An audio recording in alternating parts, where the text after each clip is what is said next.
So I guess the question I have is, do you want me to walk through the paper, or do you just want, or would you prefer just having a conversation? Which would you prefer?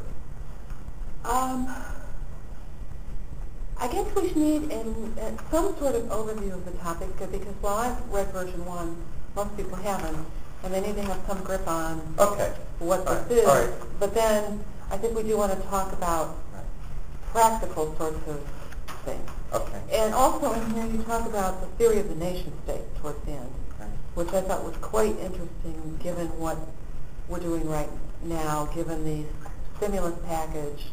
I think the nation state is going to be changing dramatically as we melt down. I mean, it could be a real different sort of concept. So that would be, I think that would be. So that general first theory about entrepreneurship probably is not quite as germane, but needs to be, focus more on public entrepreneurship. Although we make the analogy between them. Okay, so I think an overview is good. Okay. All right. Or maybe if we just kind of just highlight different pages of the paper just to give that overview.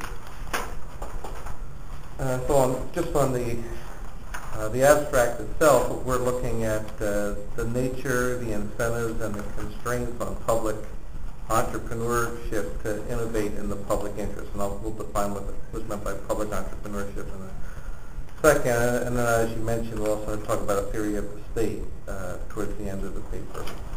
Okay, so on page 2, we're focusing on promoting not only private entrepreneurship, but also making government more entrepreneurial than they currently are.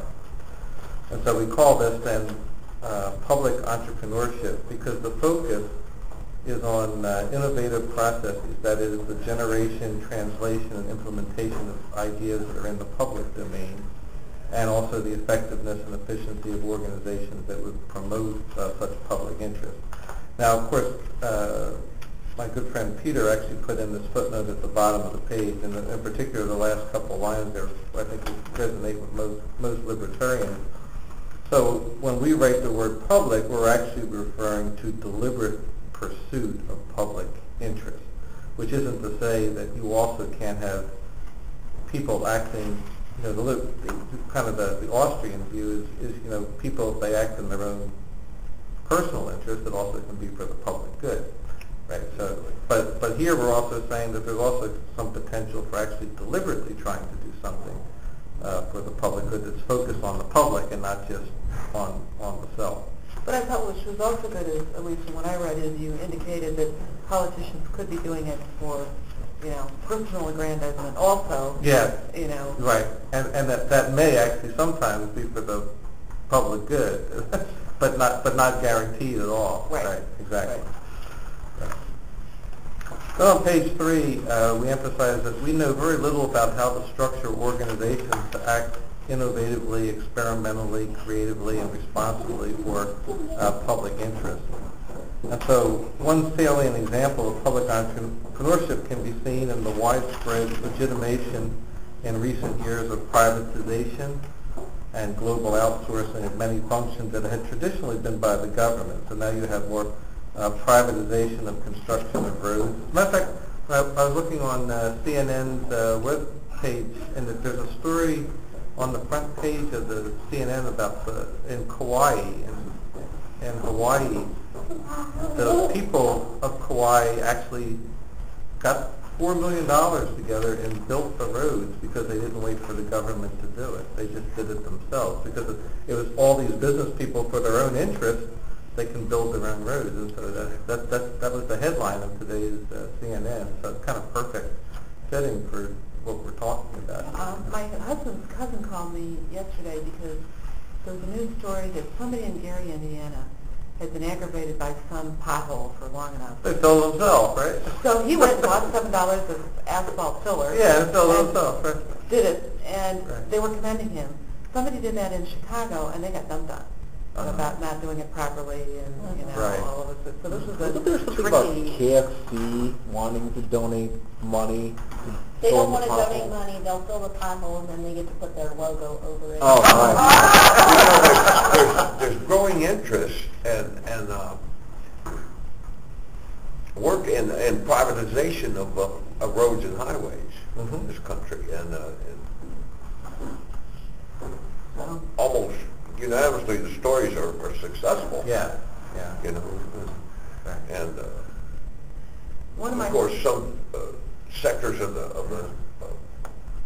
political spectrum, they criticize these people for charging tolls on these roads, except that they decrease the problems with traffic and gridlock, and, Mhm. you know. One of my friends is a professor here who, some years back, wanted air conditioning in her office. So she bought herself an air conditioner. Oh, I've done that myself. Trotted it in, put it in the window, and really got crapped out. Yeah, Oh. For Yeah, that's- convenience. breaking these rules. I didn't break any rules, but if they don't give you a new air conditioner, you're sweating in your office, so you go out and buy one. So did you get them done? She got them No, I from kind the of kept it union. hidden. I didn't advertise. I didn't advertise that that's what I was doing. I replaced a coffee maker once at school at the university, and I got really yelled at for it, even though it was like a better model and everything. Because we were sick of having a coffee maker that didn't like automatically stop Right. and pulled out. So Right. Okay. Right. I got yelled at for actually applying a principle once, but Applying the just principle. applying a principle, in a theoretical environment.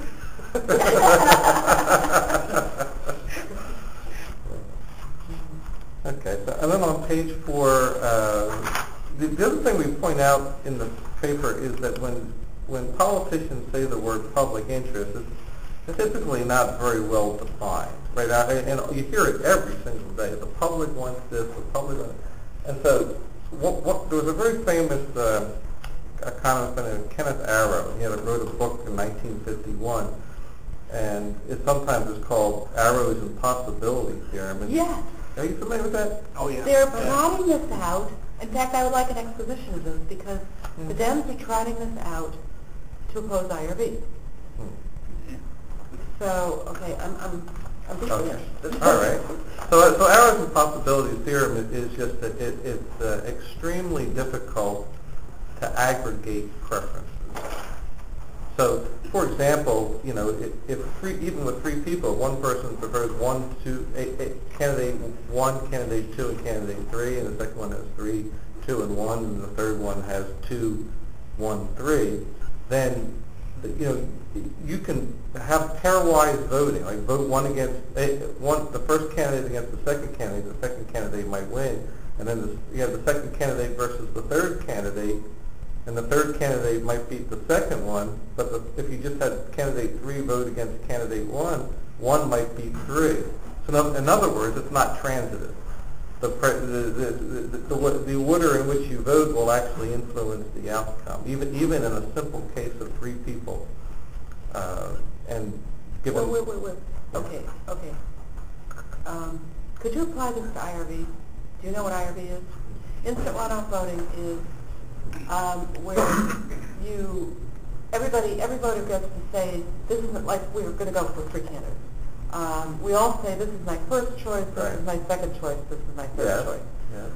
If nobody gets more than 50%, then we take the candidate who, at the first round, we take the candidate who had the least number of votes, and we kick him out. Right. And we look at the people who voted for him, and we take their second choice and tally that in. Okay. Right. And this keeps going until you finally have. You finally get a majority. Yeah. Right. Yeah. Okay. And the Dems are saying that Arrow's Impossibility Theorem makes it so IRB is a mathematically bad idea. Okay, quite possible. It sounds to me like it could be a bad idea. I'd have to go through the details. But see, one of the things you want in a voting scheme is you want it so that people actually give it their true revelation of preferences. Now, so what you don't want people to do is strategically manipulate the voting. So in other words, like, suppose I want one person to win, and I know his major rival is the second person. And so if there's 5 candidates, I might deliberately, even though he's my second choice, he or her, I'll use he as the shorthand, is the second choice, I might strategically vote the person 5th. so that I'll increase the chances of my highest preference winning. See, that's the problem with most voting schemes. As a matter of fact, They can be gained. they can be gained, right? And the arrow impossibility theorem is that all voting schemes can be gained. Yeah. So That's basically what it means. Yeah, all of them. Okay. All of them. All of them. All of them. But some are more difficult to gain than others. So it's a matter of they're all imperfect, but some are more imperfect than others. There are different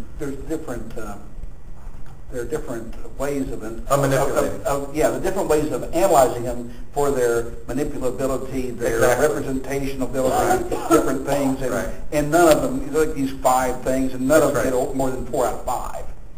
Even That's right. But then it doesn't trash IRV compared to what we have with the simple plurality. I don't know. That'll have to be evaluated. Even simple plurality would only, at the best, maybe gets 3 out of 5.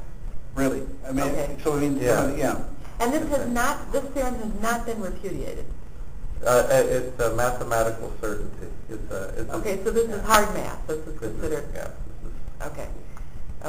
So Yeah, the person, Kenneth Arrow, who was the youngest person, Kenneth Arrow, A-R-R-O-W, he's still alive. The book was 1951. That was really his dissertation. He was the youngest person in the United States to win the Nobel Prize. What's the name of this theorem? It's called Arrow's Impossibility Theorem. So in other words, it's impossible to have a voting scheme that you can't manipulate.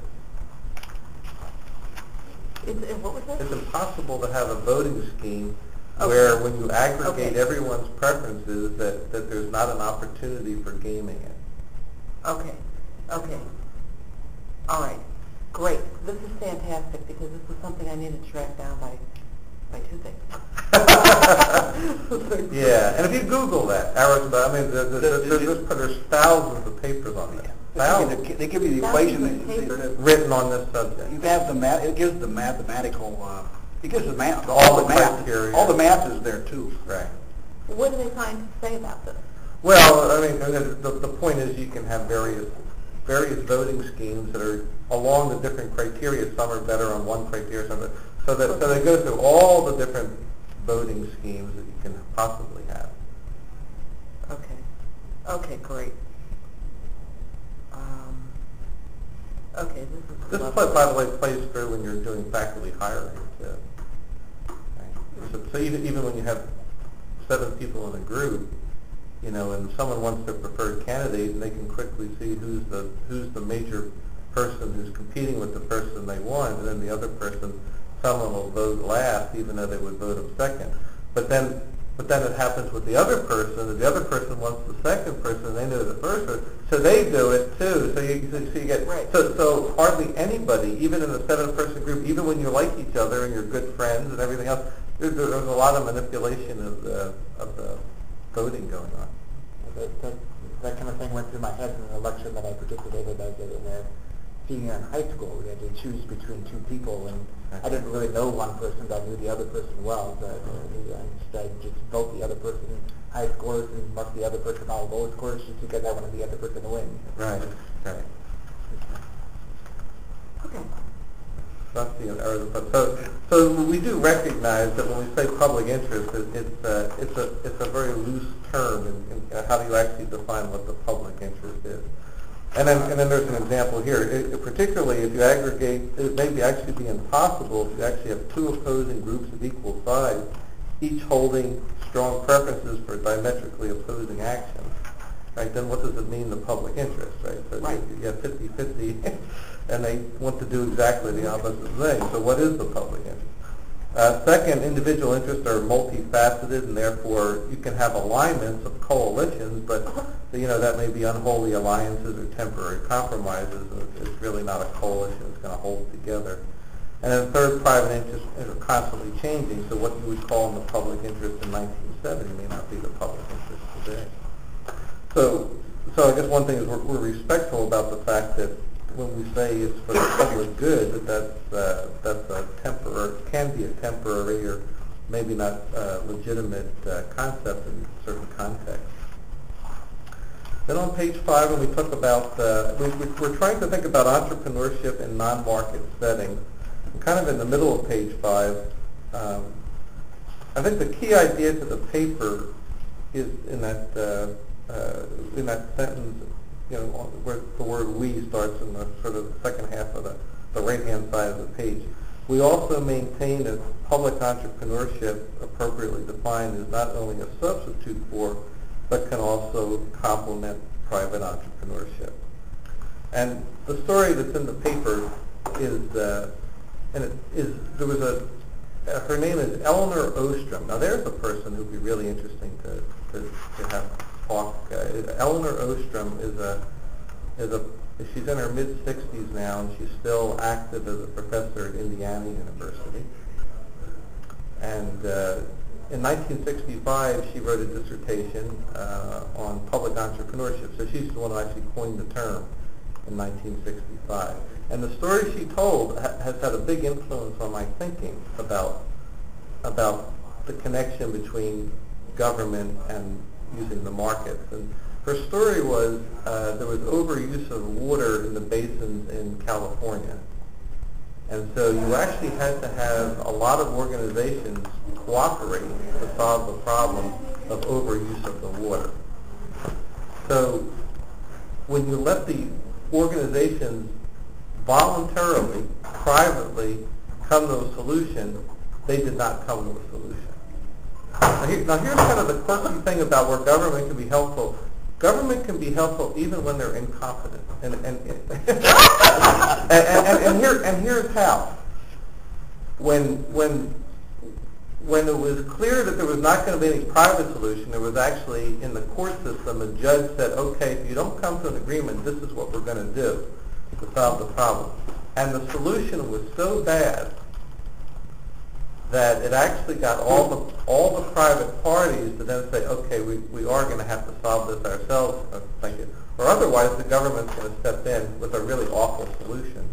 So the fact that the government is there to impose a solution, if the private parties don't negotiate a solution, actually can be helpful, because it actually made the private parties actually come to a solution on their own. And then that's how they solve the problem. So in this paper, that's what we mean by government and private entrepreneurship and public entrepreneurship can be complementary in the sense that You're saying that the use of force, the threat of force, it's kind of like can bring out creativity in the private sector. Exactly. Yeah. Yeah. So that's maybe not the most appealing way of phrasing it, but I guess it's a reality that if you want to express it that way, I'll accept that. Okay. That's a term that we can understand very clearly. Yeah. Call the spade. Yeah, call the spade. Yeah. So I guess, but the point I would say is, what I got out of that story is not all threat points are a bad thing. It's not all what? Not all threat points. In other words, having a complete absence of threat points, a complete absence of coercion, may not be the best thing. It doesn't give the parties an incentive to work at. Right. And so I guess I don't like coercion in any form, but you have to ask yourself, if the absence of it almost reminds me of Yogi Berra. Suppose you think the absence of coercion is perfect, right? Well, Yogi Berra once said, if the world was perfect, it wouldn't be. So maybe an idealistic never having any coercion at all, that may not actually lead to the best outcome. I don't know, just my conjecture. Let me ask you this. Yeah. If there had been, the libertarians tend to support private mediation. That would be a good thing. Yeah. Would that have worked? In other words, do we really need to have the incompetent government? Yours, not mine. Thank you. I'm bringing that's a possibility, yeah. So maybe that would be an alternative. In that particular case, everyone had to agree there was a problem. With doing nothing. be better or worse than... Oh, doing nothing would have been a catastrophic reduction in the water supply in California. Everyone would agree with the... So everyone agrees that doing nothing is not a good solution. That was agreed. Yeah. Yes. Yes. The gains of not overusing the water and Oh, sure. Boy, who made these cookies? Yeah. Oh, my wife did. They're fantastic. Good. Oh. Well, it's under a compliment. Get a blue napkin? Oh, okay. You want a napkin? Would you like some napkin? No, fine, thank you. We don't have water, unfortunately, other than, we don't have cups tonight, so they're the old cookies. Want some coffee, napkin? What do you, the word entrepreneurship, I'm a little bit confused with. I mean, I tend to connect that with a profit. Right. Political profit. And I can think political profit. Okay. Well, So you I don't know. I redefine- saw that the Illini Union, for instance, started this little outdoor food vending thing to compete with Daryl's for some reason.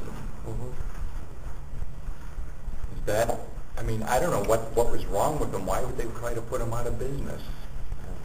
So, I mean, was that entrepreneurship? It's covered in the paper. We talk about, it's very clear what entrepreneurship means in the private sector because you measure it by dollars. In the public sector, but we're making the analogy that you can also have political innovations, right? You can have political, better public policies, better constitution. One constitution is better than another. The rules of one state are set the precedent than the rules of another state, and so that you can actually have people come up with new ideas that actually can make the governance of that polity better than if you didn't have those rules. So basically, new rules of the game that actually can promote creativity, more entrepreneurship. Okay. Matter of fact, you could even maintain that a lot of underdeveloped countries have very poor constitutions. Right? Or very poor property rights, or very poor oppression. DeSoto, wasn't it, that did the paper? Yeah, that's right. Yeah. He did a paper about how if you would go through and do zoning reform, giving people clear title to the property that they were occupying and in effect own, a lot of them simply because they built a house on it. Right. You'd unleash all this wealth to the third world. Yeah. Yeah, that's exactly.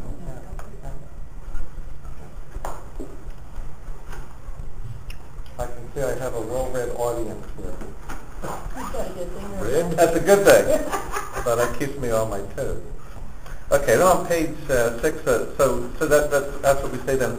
So entrepreneurship is often conceived as innovation, creativity, coming up with new activities, novel ideas, and so in our paper here we're arguing just like you can have entrepreneurship by firms, you also can have entrepreneurship by government agencies, and you can even have entrepreneurship within the university. Will lawyers count? Count for what? Are you entrepreneurial? I can't say what Entrepreneurial? Oh, you're definitely innovative. Yeah. Oh, I don't know about that. I think most of the stuff he did was kind of old hack stuff, don't you? No, I meant the graft. That's what I mean. Yeah, but the graft Sort is of old. entrepreneurial. But he had old school graft. I don't think he was an entrepreneurial graft. I think it was Neanderthal graft. Yeah, it goes back to 1800 Tammany Hall. Yeah, exactly right. Yeah, I don't think he was an innovator. So the other point is in the same way that on page 7 is that a business entrepreneur can see that there's opportunity, there's gaps between what's actually happening and the potential of what could happen to be better. The same thing can be said about public entrepreneurs, that they can think about ways of making the use of resources to achieve public objectives better. And another type of kind of concept of entrepreneurship is good judgment. As a matter of fact, one could even argue that that's why a lot of entrepreneurship is needed, right? In fact, that's why a lot of people leave firms, right? Because they come up with good ideas, and then they tell their boss about the good idea, and the boss doesn't have the judgment to recognize a good idea from a not good idea. And so a lot of times very creative people get very frustrated in organizations, and then they have spin-offs. They spin off into their own company, or they start their own company. I mean, that's how entrepreneurship is born, by the bureaucracy of the large corporations, and also having people without imagination running them, right? And so that gets the people frustrated, so they leave them, and then they start their own entrepreneurship. Unless they're forced to sign an NDA, like I know in they'll make you sign an agreement, they lock you out of the, the type of business for a number of years. Right. That's right. To prevent that kind of thing. That's right. So the organizations are, so that they think proactively about how to stifle competition. Right. Then on page 8, so some insights from this reasoning about private entrepreneurship that can be applied for the public domain relates to thinking about, in the same way that you can think about a private entrepreneur, you can also think about a public entrepreneur bearing risk and exercising judgment, except here about thinking about policies that might better foster public interest.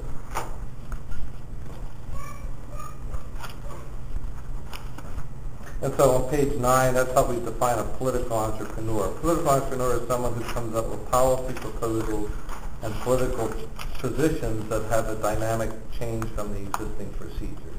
Just like a private, although once again, you don't measure it by money, but you measure it by other measures of better performance, like better from the public point of view. Once again, recognizing that term public interest is not so easy to define. And not necessarily putting his own gain at risk. Correct. Right. Unless he's actually in a organization where he is rewarded for doing good and punished for doing bad. That's right. Which I sure don't see where I work. Right. So, and that's, That's right. And so you can have a whole variety of people. People who are looking for their own gains, who happen to do things for their own gains that are also for the public good. You also can have other people who that's their orientation, is for the public good, without really a lot of thought about their own gains in the process. Because different people have different motivations. Well, and there is a payoff in the matter of a political individual getting a reward by Prestige. Well, that, but also a political office for. Right. Yeah, they hold the office. That's right. So that would be a private gain to them. Right. That's exactly. Right. That's right. So the enhancement of their political career could be their private interest. That's right. So that's the method. So that's what we actually say on page 10. Exactly the question you're asking. So political profit cannot be measured in monetary terms in the same way as economic profit, and political entrepreneurs cannot use strict monetary calculations to gauge the success of their efforts. Matter of fact, that was said by Mises. What was that? So von Mises in 1944 wrote that. Yeah, so you're asking the exact issue that you're bringing a good issue up. So according to this logic, a theory of political entrepreneurship requires subjective measures of benefits and costs from the point of view of the political actor involved. Okay.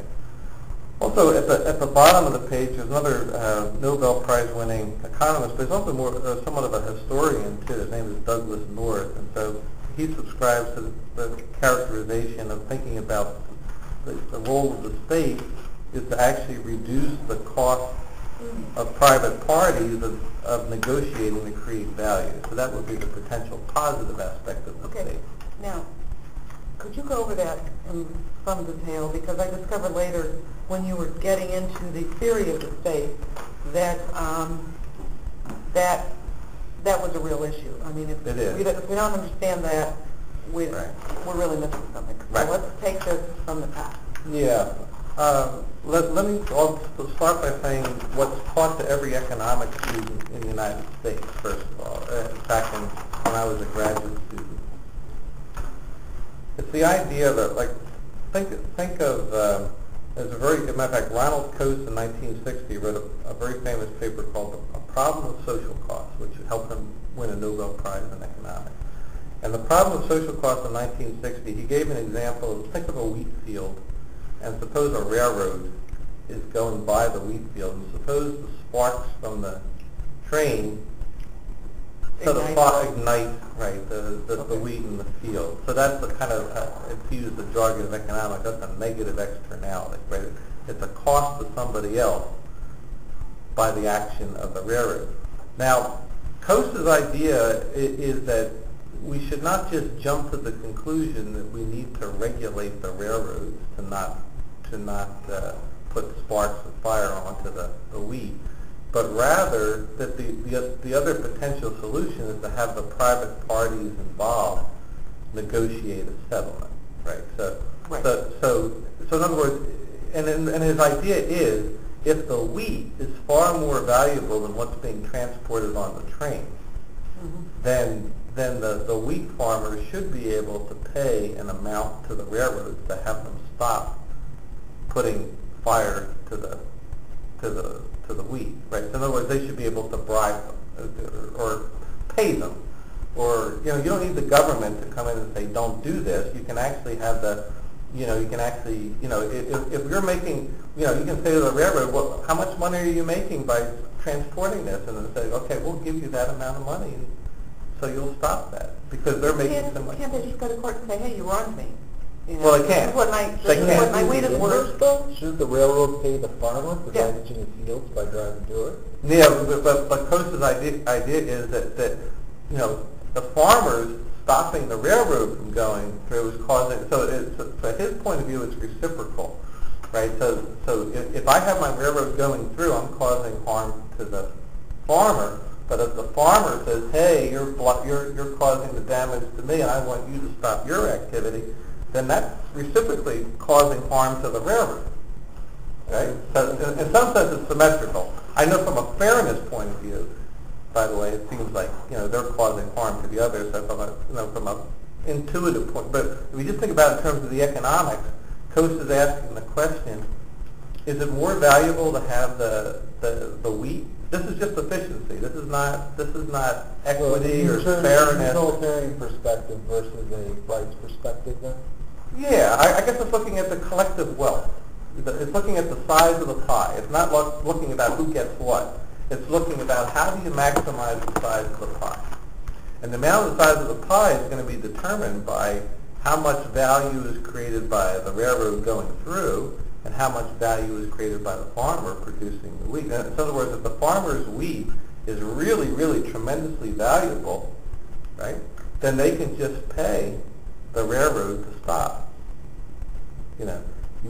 Whatever value your railroad is getting, we'll pay you that amount to stop, and then we'll have all the other value left over, and you'll enjoy that value. On the other hand, if the railroad going through is creating all the value and the wheat is a very low value, then it should be that the railroad bribes the farmer. In other words, whoever has the more economic value can pay the other side to make them at least as well off as they would have been before, and the more economic creating activity will then win out. So in other words, whichever side is willing to pay more will get their way, is what he's saying. And furthermore, letting the market work, whichever one is more valuable, is a good thing. So what's this guy's name again? Ronald Coase, C-O-A-S-E. C-O-A-S-E. And this is called the Coase Theorem. He's from the University of Chicago. The University of Chicago, that's right. And what's the name of the book? This is actually an article in the Journal of Law and Economics in 1960. So it's probably one of the most famous articles ever written in economics. And it's called The Problem of Social Cost, where the social cost is, if I have the railroad going through, I'm causing a social cost to somebody else. So, by the way, this is a very libertarian position. I mean, the Coase is kind of like it. Yeah. So the Coase idea is every time you have a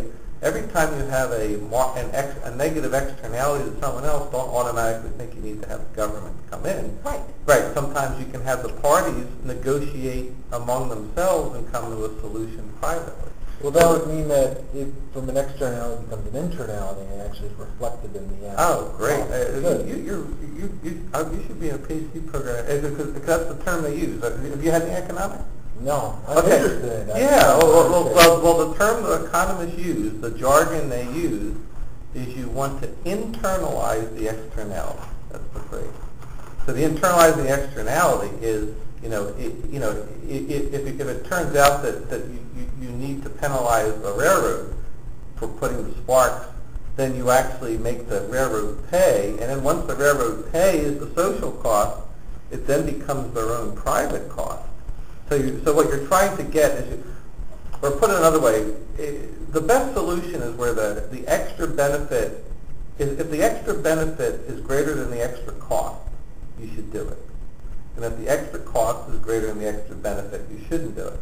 Now, that's great if there's no externalities, but once you have externalities, there's a wedge between when I make my decision about what's my private benefit and my private cost, I'm not taking into account the cost that I'm causing to the wheat farmer by putting the sparks into the wheat. So in other words, my private cost right now is not internalized, it's external.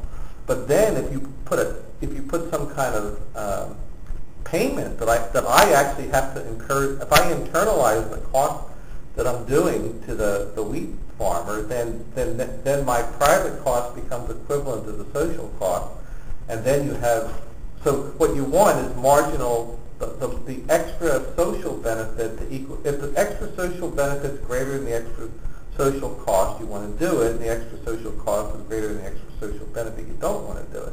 And so what you want to do then is so the principle is you want to internalize externalities.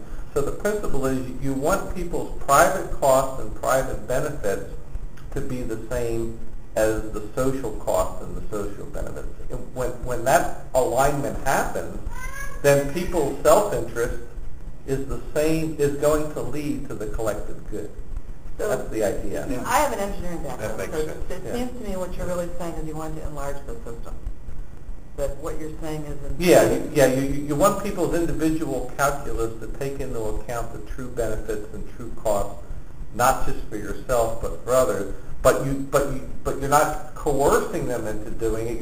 You're just the real benefits and the real costs that go to others. You want that to be internalized into the calculus of the individual person making the decision. Is that known as the marginal theory of value, or is that something else? It's called marginalization, right? So yes, it's marginal social benefit equals marginal social cost. Right? But you're making them internalize it basically by some use of force, either through mediation or through law. Or through the price system. I think it's the example that's annoying. Yeah, but there is no price system here. But there is nothing here. There could be if there was a tax. In this sense, the tax would be a price system. In other words, if I'm a company and I put pollution into the water, right? Right. Then, and suppose it goes downstream and ruins the town downstream.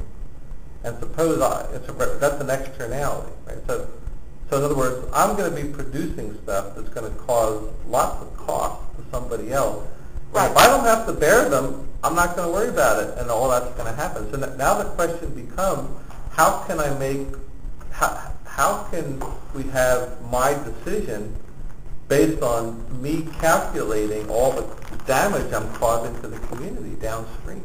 And there's a couple different ways to do that. But the point that Coase was making is you don't actually have to have a government regulation. You don't have to say to the firm, you can't produce more pollution in this amount, period. Right. Instead, you can have have you ever heard the term effluent fees? Effluent or pollution tax? Carbon tax? Effluent, yeah. It's called the affluent? Yeah, that's not affluent fees. Yeah, that's a progressive income tax. Yeah. Libertarians would also say, look, if you pollute my environment, it's the same thing as if you dump trash over the fence into my yard. That's right. I'm suing you, and I don't have to go to government to do this, but we can do it in a private system. You have helped me. That's right. Yeah, so that's what Coase is saying. Yeah. So Coase is from University of Chicago. University of Chicago, I would say, University of Chicago economics is in many ways connected to libertarian views. Great. So it's tremendously better than, say, for instance, simply regulating all the businesses out of the country where they go and pollute somewhere else. That's right. I was actually writing to somebody, to a lefty, about this situation, trying to explain how a free market actually is superior than the current regulatory system. Because what you could have is that you could set the cost of pollution too high, which would drive out business. Yeah. Exactly. You could set it too low, Right. which would encourage pollution. Yeah. And actually, basically, be the government sanctioning pollution. Right. But even then, even if the government somehow finds out the perfect amount of pollution that's allowable, Right. and is able to make that judgment, even then the fees are paid towards the government. There's no guarantee that the cost of pollution is transferred To the community. right. Because I mean, it could be, you know, he could build a Appropriate. giant statue to honor the Yeah. mayor or something. That's right. This is related to restorative justice, because one of the things in the restorative justice movement is that they're saying that our legal system basically says that when you do something bad, when you break a law, you have committed a crime against the state, not against whoever it is you wronged. And this is what is causing a lot of the trouble with recidivism and this kind of thing, is they don't have any grip on the fact that they're actually hurting other people just like them. And this is very similar to this pollution thing, is that if you pollute now, it is a crime against the state, not against those who are, you know, Against breathing the society, air, drinking the your water, neighbor. or, you know, this kind of thing. Oh, then there are Superfund sites. You guys heard about that? Oh, yeah. Yeah. Grew up near one. Did Yeah. you? Yeah. So basically, then the company or factory doesn't even have to clean up their own mess. Right. Because then it becomes a moral hazard, which is another problem. Well, I grew up 70 miles south of here, and the Superfund site that I grew up with was basically a garbage dump that someone had been operating in the bottom near the river. And what does the river do every spring? Yeah. So it was flooding and spreading this pollution onto the fairgrounds, where everybody came in August, you know, and picked it up and spreading it downstream, and it was just, it was incredible because, you know, that couldn't happen here. Oh, yes, it did, in a little bitty town of 1,300 people, and, you know, these are nice people. And the son was probably the sweetest guy in my high school. Everybody loved him, but his dad was a Superfund guy.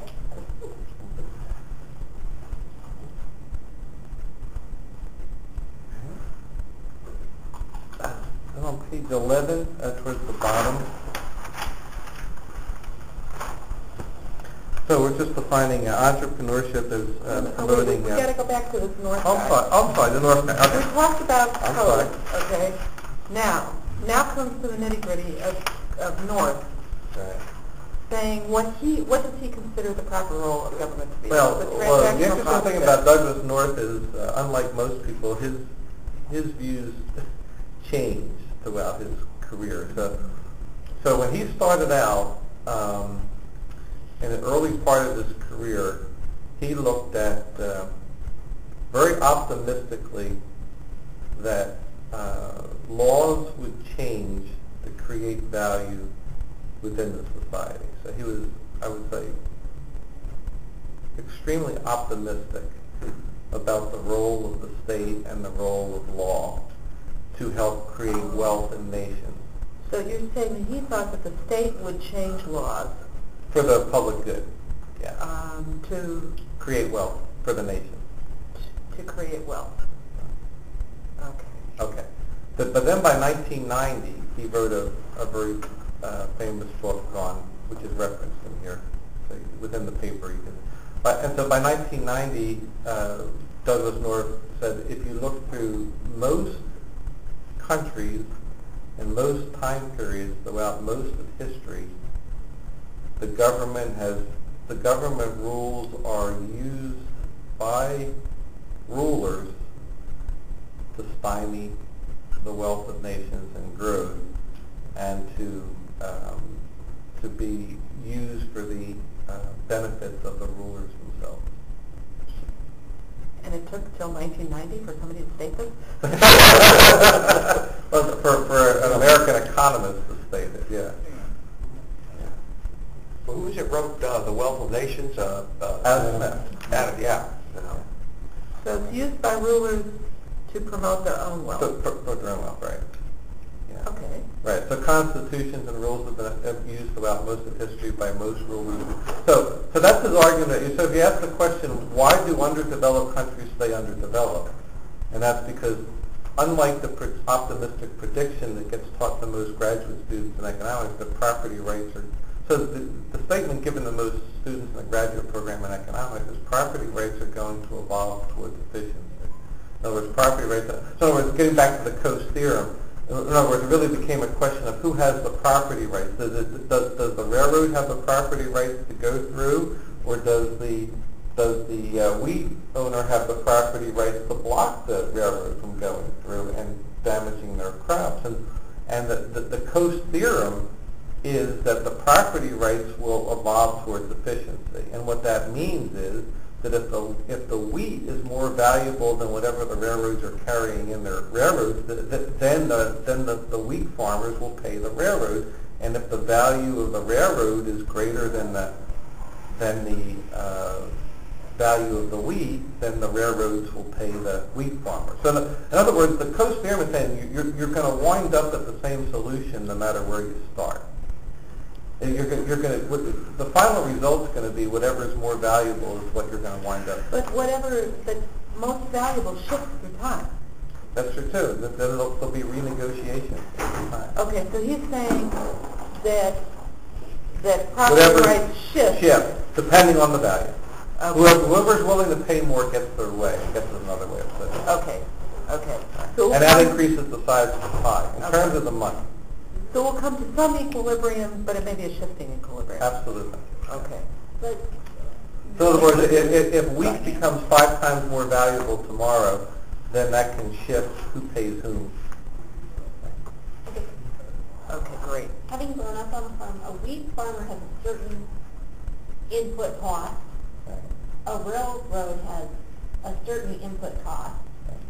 And with the railroad, it's not just the train on the tracks and the fuel for the train, it's also the tracks themselves. You've got to engage in physical upkeep that you don't necessarily have to do in a field. So how does Coase account for that? Well, once again, it's in terms of the profitability. You take in all the, in the railroads, that you might have orders of magnitude more cost. That's the farm. But they're also going to have orders of magnitude more revenue. Potentially, yes. Potentially, that's the key word too. So it's really how much revenue do they get, and given their costs, and what's that gap? So it's really the gap between their revenues and their costs, and the gap between the farmers' revenues and the farmers' costs. And so if the gap is larger for the railroad than for the farmer, then the railroad is going to pay the farmer. And if the gap is larger for the farmer than the railroad, then it'll switch the other way. Yeah. Right. So it has to do just with the profit. I understand that. Okay. I guess what I'm thinking is we've had some railroads abandon lines, and you can't necessarily go back and reclaim them next year. You have to do maintenance. Right. So, I'm sorry, maybe I'm overthinking it. Yeah. Were there any people who wrote papers like countering Coase's theorem, like in terms of maybe a rights perspective? Like, say a farmer sold his strip of land for the railroad, and then the railroad company is causing all sorts of damage beyond the right of way that they purchased. The farmer could, I don't know, threaten to shut down the railroad because he surrounds all the land around the right of way, unless he buys additional land outside the right of way. Yeah. In particular, people critique the Coase idea, because notice the Coase idea is just two parties involved, right? Two decision makers. What happens if you actually have to get the cooperate? Like one critique was done by a guy named Gary Libecap, Libecap. He's an economist currently at the University of Arizona, and he wrote about oil fields in Texas and Oklahoma, and he studied them for over a 50-year period. And one of the really interesting things about the history of the United States is that the amount of oil we could have extracted out of Oklahoma and Texas over a 50-year period is only about 15% of what we could have extracted out of the ground. So going back to what I was taught as a grad student, in this case is egregiously wrong. Because the statement I was taught is that property rights will evolve towards efficiency. In other words, the property rights will evolve towards extracting most of the oil out of the ground that's really valuable. So what you have is not two landowners, you have like 100 or that's 100 large landowners, but if you count the small ones, 1,000. Now, but just even when the 100, so you have 100. So suppose that this floor in this room is the state of Texas, and we have 100 of us in this room, and we all have little bits of this piece of land in here. Now, we all have oil under our own land, and the interesting thing of the quirkiness about property rights for oil is you only get the property rights for oil when you extract it from the ground. Now, the other interesting thing is, suppose Jean here has the most oil under her land right now. But you, if you start drilling, the other interesting thing about oil... If I have a milkshake and you have yeah, but the oil is going to start drifting towards whoever drills first.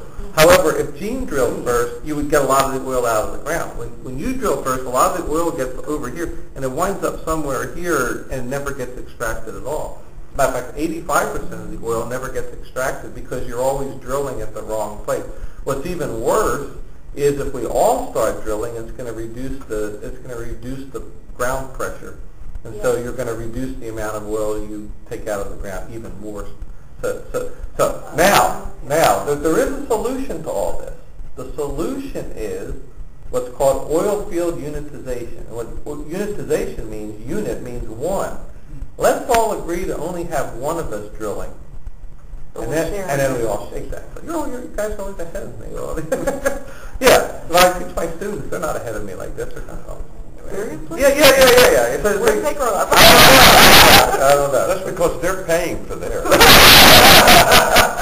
Yeah, well, maybe you're just learning all the time on your own, so you're just like, or maybe it's also maybe it's just not a random audience tonight either. Maybe that's it.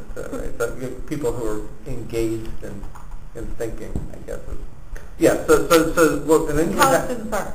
Huh? What you just said is college students aren't engaged. Some college students are engaged in partying. Yeah. I had a question about the mineral rights, and it's really confusing because it doesn't correspond to like, oh, I have this property that's several acres. I own these acres all the way down to New York. It doesn't actually work like that. Mm-hmm. So is it based upon like a Rothbardian idea of property rights? Like if you homestead the extraction of that oil, it becomes your mineral rights over that field, and how do you define the size of the field, and how does that work exactly? But he's really saying oil and water really represent, and maybe natural gas represent a section. I mean, so like a common... Copper is going to sit there. Yeah. Right, okay? yeah. I mean, it's not going to move That's on. right. It's going to migrate. This is going to migrate. Right. But oil, water, and natural gas have a chance of actually migrating, and at that point need cooperation for everybody to... So it becomes more of a commons idea, like like whoever lives in the area has an equal share over the field. Yeah.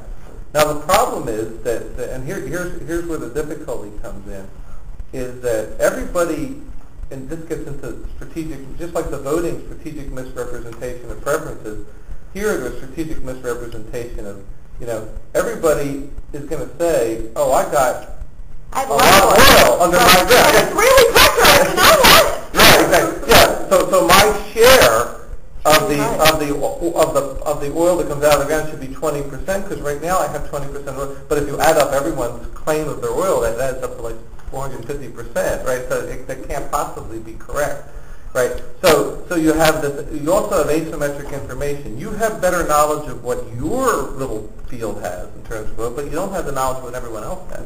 So you have distributional conflicts of everyone wanting a more share. You have this asymmetric information. You have to negotiate with a ton of people. That's the other problem, right? When you're trying to negotiate with 100 people, it reminds me of when I was an undergraduate. I remember more than once standing in the rain on the corner with 9 other undergraduates talking about where should we go for dinner, where we had like conflicts, and like everybody had different preferences, and I just want to get out of the rain. I don't care what food we eat. I just want to get out of the rain. But it's a half-hour negotiation process to decide on which restaurant to go. Or picking the pizza toppings. Yeah, exactly. Yeah, exactly. The more people you add to the mix, the more the negotiation costs go up, right? And also the longer it takes to come up with a solution. So So this is where we're coming into North. Yeah. Is he's saying that I, as government, by imposing a solution on you, are going to save you a lot of money. Could. Because of all of this negotiation and cost, transaction exactly. costs. Yeah. And lack of information and all this other jazz. We'll just impose this on you. Okay, but that's one thing that gets taught in school. But what LiveCap also points out is, okay, you have these 100 companies who couldn't come up with a private agreement. Now, in Oklahoma and Texas, I did mention to you that over a 50-year period, this oil wasn't extracted from the ground. So there's not only market failure, there's also going to be government failure. What about technological failure? Well, there's that also. There's that too. But let me tell you the government part of the failure. Okay. The government part of the failure is that all of the companies who couldn't come to a private settlement are the very companies that are lobbying the politicians in Oklahoma and Texas. So you don't come. So this comment about you're going to have the government come in and say, which is better than doing nothing. We're back to the ones where doing nothing is not a good outcome. And if the government comes in and imposes a solution, I would argue that's better than doing nothing. But that's not going to happen either, because all of the parties involved are going to negotiate and they're all lobbying for different things. So the politicians can never get a winning coalition. They can never, that are going to help them with their votes to get reelected. So no matter what they do, they're going to lose more votes than gain votes, so they wind up doing nothing either. Well, also the private parties are spending time and money. Exactly. And they're competing in the economic sense, right. They're competing in a political sense. That's right. That's right. And so the very same source that leads to not having a contractual solution then also leads to not having a government solution. Okay, so North was saying, okay, wait a minute. Somewhere in your view of the state, you were talking about how one of the reasons why we have states is to reduce transaction costs and all these sorts of things. That's the ideal. Okay. Yeah. Okay, I was like, have I done something? Yeah. Okay. Yeah, and the ideal is that the governments often don't act in the way that would be very desirable. Okay. So a lot of times the government winds up not acting in ways that are going to reduce the cost to make the private ordering better. So in other words, this statement that we have in the beginning of the paper, it's a very ideal thing. The ideal solution about the complementarity is that the government should be there to facilitate to make private transactions between people easier, right? To facilitate people to come to their own voluntary agreements in order to solve conflicts. But instead, the next best solution is to have the government in position, and then the point there is you don't even get that solution sometimes. Sometimes you wind up with the do nothing, which may be the worst outcome of all. That's a real common one, though. Yes, right, that's right. So you get political gridlock. Some would say that's a good thing. In some cases it is. Yeah. Right. That's what I'm saying. But in a case like specific situations, doing nothing in some situations can be the worst. In others, doing nothing is better than the political action. So in some senses, political gridlock may be a good thing relative to the alternative. So it would be if, I guess the objective criterion would be if disaster is imminent and it can be objectively proven. Yes. Yeah, like in this case with the California, it would be a catastrophic loss in the amount of water in California, which would have dire consequences for a large population. I mean, I think water is our most essential resource in the world. Air and water. You can't get more basic than that, right? But in this case too, in terms of oil, when you're only getting 15%. By the way. The other interesting part of that story is because we only got 15% of the oil for a 50-year period out of those two states, we were much more dependent on foreign oil. Now here's another interesting part of the story where the very same problem that happened in Oklahoma and Texas happened on the border between Kuwait and Iraq. So they were drilling on the border between Kuwait and Iraq, and there were side drilling. That's right. So they were side drilling. And that was at the time. Yeah, Kuwait was side drilling, Kuwait was side drilling into Iraq. And the United States was telling Iraq you couldn't sell oil. right? So, I mean, Iraq couldn't get their own oil. They had to just sit and watch it stolen. That's right. And that's why they wanted And that's why, yeah. And so, but it's the same issue too. And by the way, even if they didn't do the side drilling, if they were drilling right next to the border, all the oil under the ground is migrating across. So the very same problem in Oklahoma and Texas. And because we're dependent on oil, we needed the oil, and then that very same issue is coming up at the border between Iraq and so that's how the Gulf War started in 1991. And I would argue that the Gulf War in 1991 actually started in all of these government failures in Oklahoma and Texas, in 1900. So history plays out over a long time period. But what you're really saying when you get later in the paper, okay, is that this is one of the underpinnings of the theory of the state, why we have a state at all, is to deal with this kind of Yeah, the ideal thing is when the market fails, and sometimes does, that there is a role for government when there's... So the ideal solution is market solutions, but the market doesn't always work. Well, how do you define market failure? Because there are arguments that say that there is no such thing as market failure, depending on how you define the market. Right. Well, the story I just told about Oklahoma and Texas, I would call that a market failure. So when you're only getting 15% of the oil over a 50-year period, you're leaving all the wealth in the ground. And if private parties could actually come to solutions. It's not your kids. It's somebody else's kids. Someone else's kids. Maybe they want in. I don't know. The children's library is not quite as exciting as... So, okay, so that's the first choice. Then the second choice would be for government to do something. But given the huge track record of government not doing these things... Yes, there's government failure too. Then really one of the rationales for having a state at all sort of disappears. Yeah. Because later you get into... multinational companies and all this sort of thing, and what role do they have with the state? Right. But if the state is not getting it together to do anything, then at least the multinational will. Yeah. And that's right. I'm thinking of that also in terms of like the economic meltdown. I mean, if we have hyperinflation, I was just reading about Diocletian in 301 AD, who in the Edict of Prices said they had some huge amount of hyperinflation. So he said he put a freeze on wages and said you would be punished by death if you charged more than government set prices. So merchants shut their stores and did something else, or went on welfare. 20% of the population was on welfare at that time. And Diocletian was shocked that prices were still going up at that point. And basically the whole thing blew up and went reverted to a barter system. And I'm like, wow. I was thinking, so what do we do if we go to a barter system here?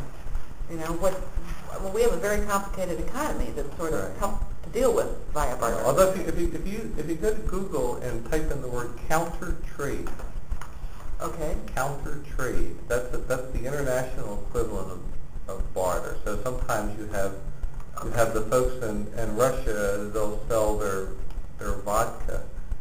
So they'll just exchange their vodka for something that they want. Is this like counter economics or? Not counter economics. It's called counter trade. Okay. Yeah, just counter trade. Yeah. I That's mean, just barter. Yeah. You can get barter things economy. also like eBay points, let's say. I think people could come, these multinationals, I mean, at this point, all of a sudden, it's like, we don't care about the U.S. Just currency. create their We're own just going currency, to, eBay bucks or well, whatever, credit. PayPal points, Right.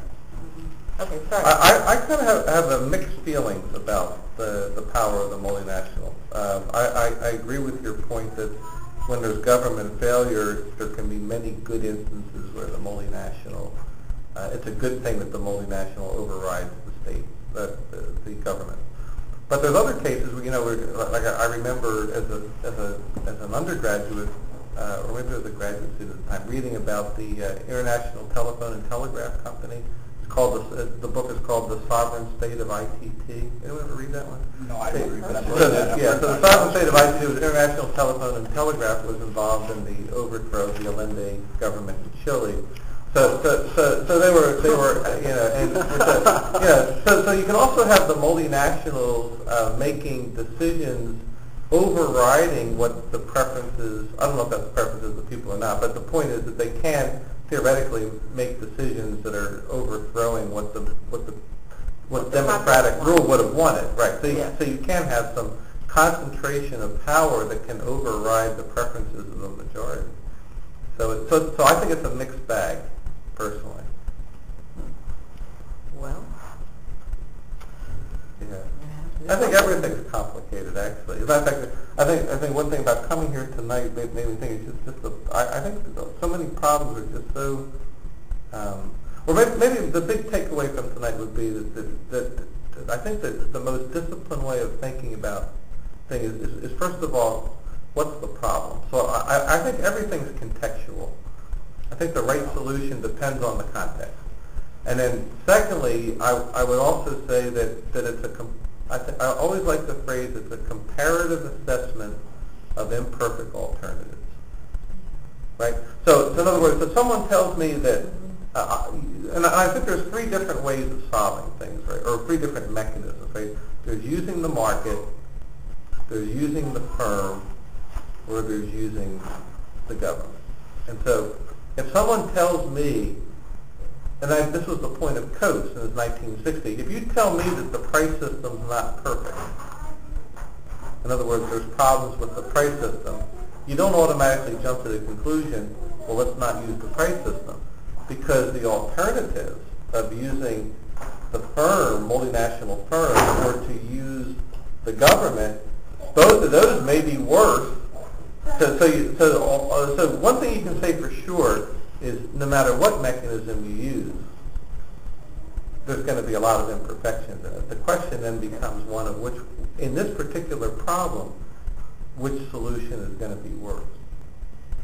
Is that, you've said that this is a disciplined way to think. Is this the way to think basically about all economic problems then? I think so, yeah. Okay.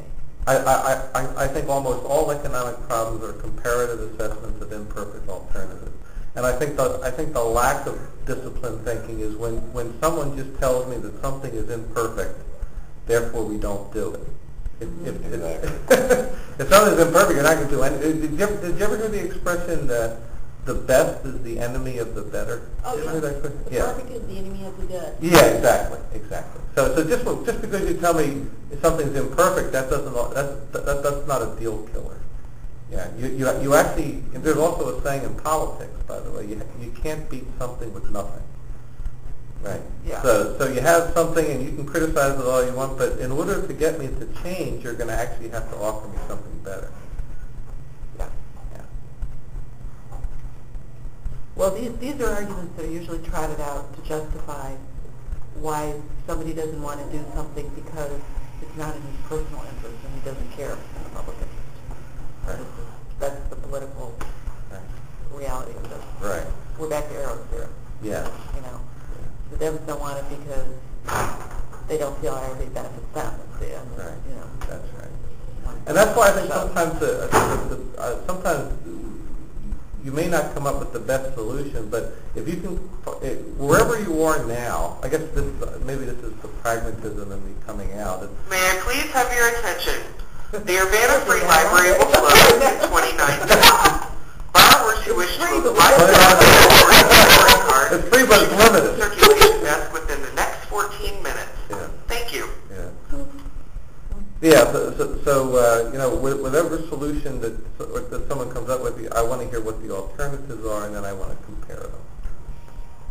Okay.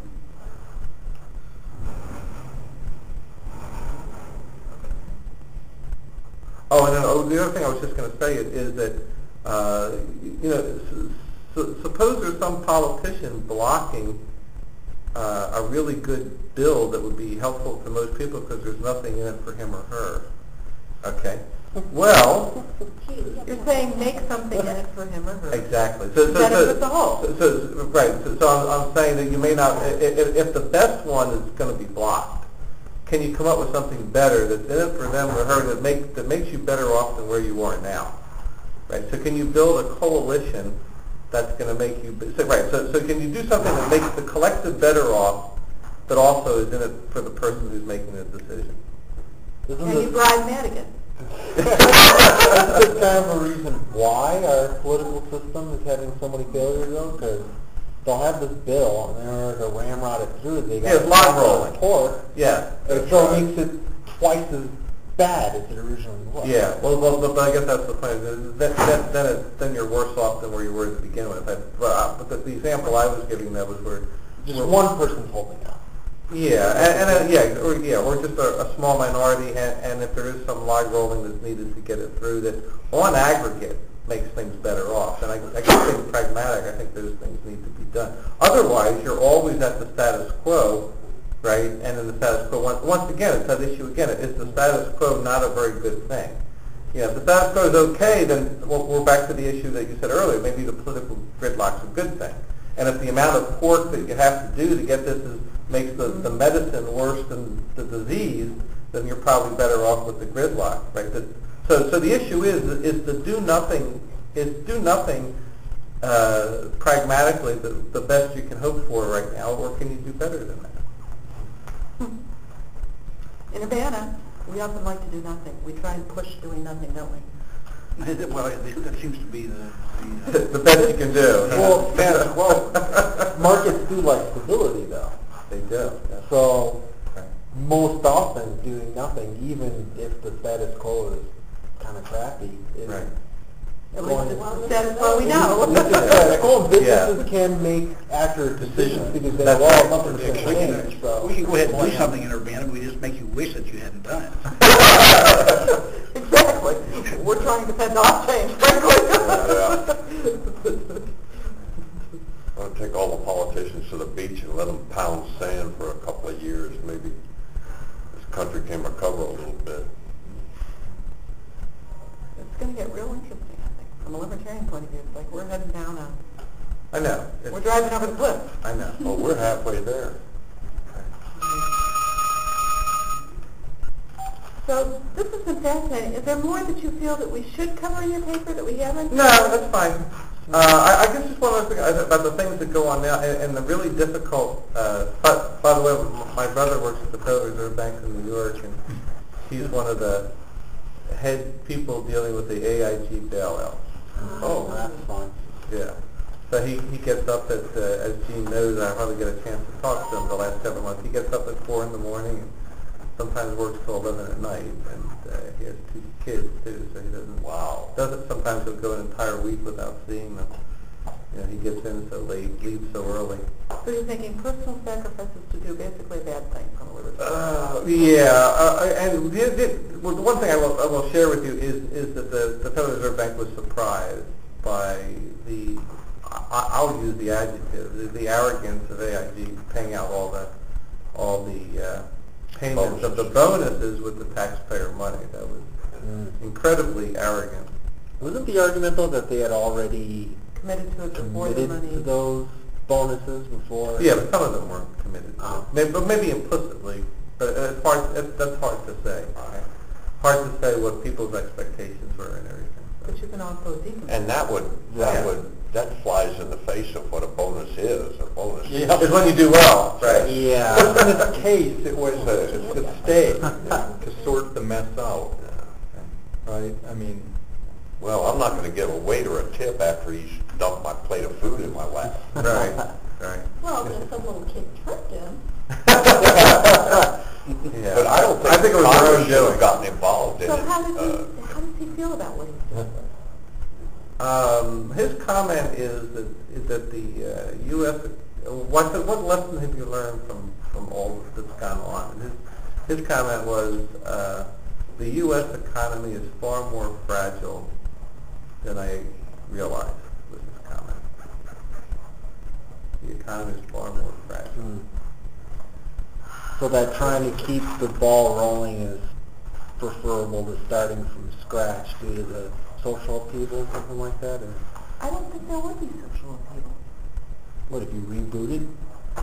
No, I think if they had let AIG go down the tubes, Bingo. I don't think it would have. Well, That's arguably the offer, though. That if they would not bail out AIG, the whole That's system what would they come crashing said, down. but I'm not. He I used the think term that's moral what- hazard earlier. That's the big downside. Yeah. Right. Big downside. Right. Bailing them out is what do you teach them with that? Well, the lesson you taught was if you make all these gambles and it pays off, you become very rich. And if it doesn't work out, you get bailed out. So what are And become very rich. And become very rich through your bonuses. So what are they going to do next time? They're going to do the exact same thing. Exactly. And we now have a precedent. And this is why, when I was reading your first paper on page 20 of your first version, you say here, this is in your thing about the stimulus, the paragraph in the United States, the infusion of large amounts of public funds, into et cetera. The last sentence there is, the United States' largest federal agencies were compelled to respond with the largest government bailout in world history. And I feel that is incorrect wording. Felt they were. Okay. That's fine. Fair enough. I mean, I don't know if you know the answer to this, but if nothing had been done from the government, just let them go bankrupt, aren't there plenty of banks? I mean, like Heartland here, they don't have any of that CDOs or any of that garbage. They service their own loans. Wouldn't they just step up and buy the pieces that were worth something and take over the function? I guess but I got the sense that if there was not a bailout of the banking system, that there would have been a huge number of banks in the United States that went under, and that would have potentially led to people in the United States panicking. But most of them are insured by the FDIC, so and probably that's less than the stimulus package if we had to pay off all that. You know. But remember, You're in an enviable position, I think. Right. I'd really Most like to be people don't know talking to about that guy. But small Your brother. Yeah, but my brother has Of course, he's got but he has non-disclosure agreement. Non-disclosure, so nothing will ever come out. No, he won't tell me. Maybe he'll tell me years from now, but he won't tell me anything now. Which is the right thing. I mean, that's So what do you think about the Ron Paul's bill to kind of crack open the Federal Reserve to get Audit? Yeah, the audit. Audit the Fed. Yeah. Well, there's so much secrecy of that. Yeah, I think having more transparency at the Federal Reserve Bank would definitely be a good thing. The quotations that I've read were knowledgeable people in the past have talked about the Federal Reserve, and this has come out in some of the tapes we've had, where basically they say if people really knew what the Federal Reserve was about and who they were benefiting, there would be riots on the street. Henry Ford said something like that. I mean, it's a system designed to benefit bankers. Yeah. And that's... It's also the fifth plank of the Communist Manifesto. It's also what? The fifth plank of the Communist Manifesto. The central bank. Well, you do see the preferential treatment that the banks get relative to the automakers. That's for sure. Not that they're not also being privileged, but in a relative sense, there's more accountability for the automobile companies than there is for the banks. Relatively speaking. Relatively. Yeah. Well, this is where we may come into alternate currencies. PayPal points or something that's... The one thing that we have going for us, in my opinion, yes, certainly, is technology. There are a lot of very creative technical people who are going to come up with something. I think in the book Snow Crash, Hong Kong dollars were used as the alternative currency because of hyperinflation, which is kind of amusing. Aren't Hong Kong dollars linked to the dollar? Yeah, they're pegged to the dollar. Well, this was, It's an interesting book because it's a hypothetical, What was this furor here 6 months or a year ago about some currency that was being Iceland? peddled on? No, it was an alternative American currency that was being peddled on the internet by some guy printing. It wasn't Confederate money, was it? No. No, it was some kind of the Liberty dollar. Yes. That was it. I think it was the guy in Indiana, actually. He was in Evansville, Indiana. He didn't get arrested. He got raided. That's right. So basically, they didn't charge him for anything. They just Seized $7 or $8 million of his buyer's money. Yeah, they seized all his deposited gold they had in his safe. And all his documentation. Everything.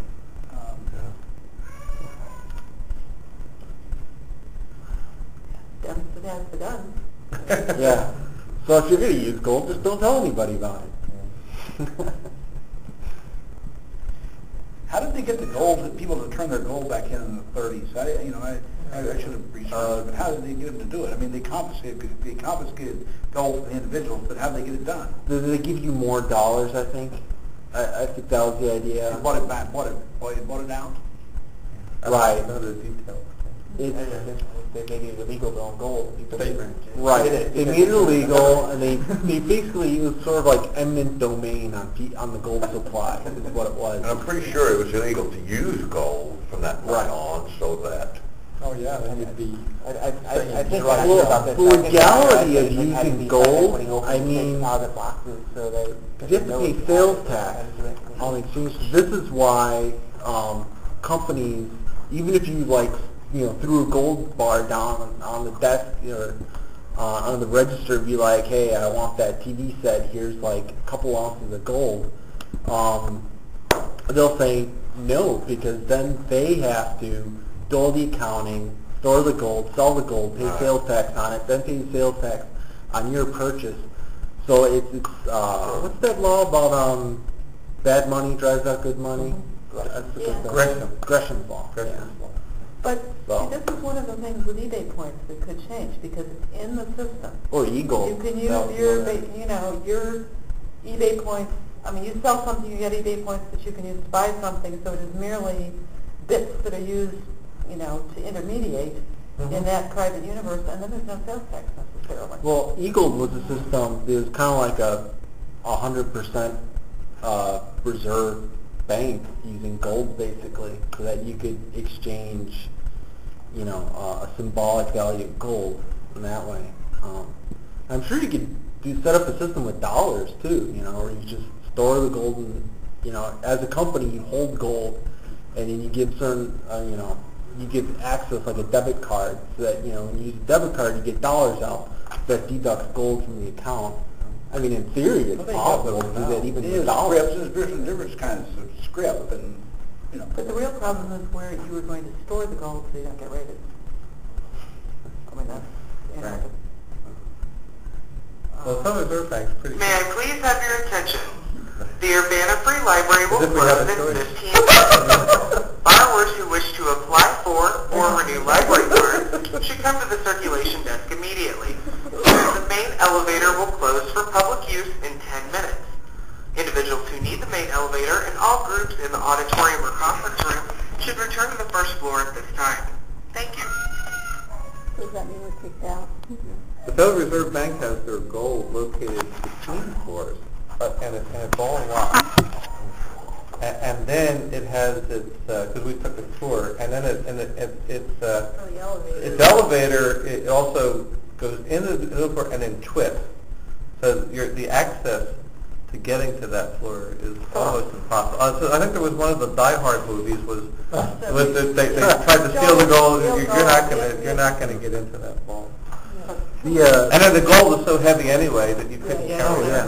Well, the Chicago Federal Reserve Bank even seals off a whole street and has their own private security force, basically, guarding it.